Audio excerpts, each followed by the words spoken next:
मंडळी, अवघ्या देशाला हादरवणाऱ्या पहलगामच्या दहशतवादी हल्ल्याला आज 1 महिना झाला.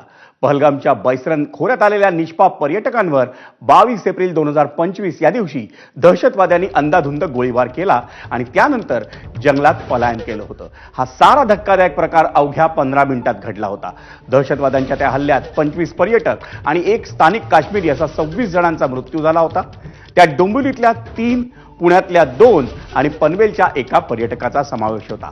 या घटनेतल्या हल्लेखोर दहशतवाद्यांचा शोध घेण्यासाठी NIA, स्थानिक पोलीस आणि भारतीय सैन्य दल संघटित होऊन काम करतायत. NIAचे प्रमुख सदानंद दाते हे स्वतः या तपासावर लक्ष ठेवून आहेत. या हल्ल्यानंतर भारतीय सेनेनं पाकिस्तान आणि पाकव्याप्त काश्मीरमधल्या दहशतवादी तळांवर हल्ला करून ते बेचिराग केले. त्यानंतर पुढील 4 दिवस पाकिस्तानलाही आणखी मोठा दणका हा भारतीय सेनेनं दिला. पण पहलगाम मधल्या पर्यटकांचे मारेकरी दहशतवादी कुठे गेले, त्यांना कधी कंठस्नान घालणार, असा सवाल अजूनही विचारण्यात येतोय.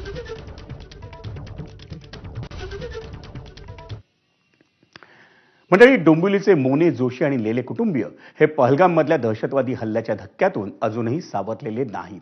या 3 कुटुंबांनी त्या हल्ल्यात आपल्या घरातला कर्ता पुरुष गमावला. अतुल मोने, हेमंत जोशी आणि संजय लेले यांचा त्या हल्ल्यात मृत्यू झाला होता.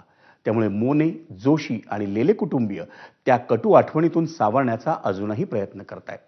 मोने कुटुंबीय तर आपल्या डोंबिवलीतल्या घरापासून काही काळ दूर राहायला गेले.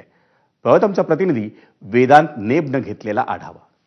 पहलगाम येथील दहशतवादी हल्ल्याला 1 महिना पूर्ण होतोय आणि याच दहशतवादी हल्ल्यामध्ये डोंबिवलीतील 3 कुटुंब, मोने, जोशी आणि लेले, या 3 कुटुंबावर दुःखाचा डोंगर कोसळला आणि या 3 कुटुंबातील कर्त्या पुरुषाचा यामध्ये हत्या झाली. दहशतवाद्यांनी अतुल मोने वर गोळी चालवली आणि त्यामध्ये त्यांचा मृत्यू झाला.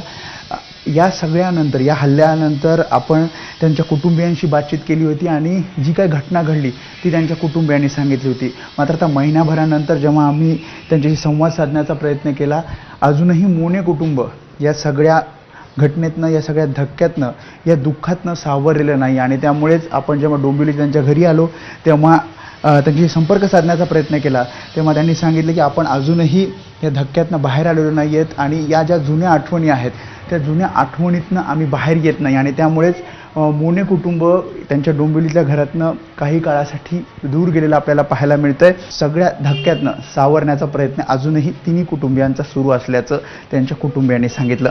कॅमेरामन अरविंद वारगे सह मी वेदांत नेब, ABP माझा, डोंबिवली.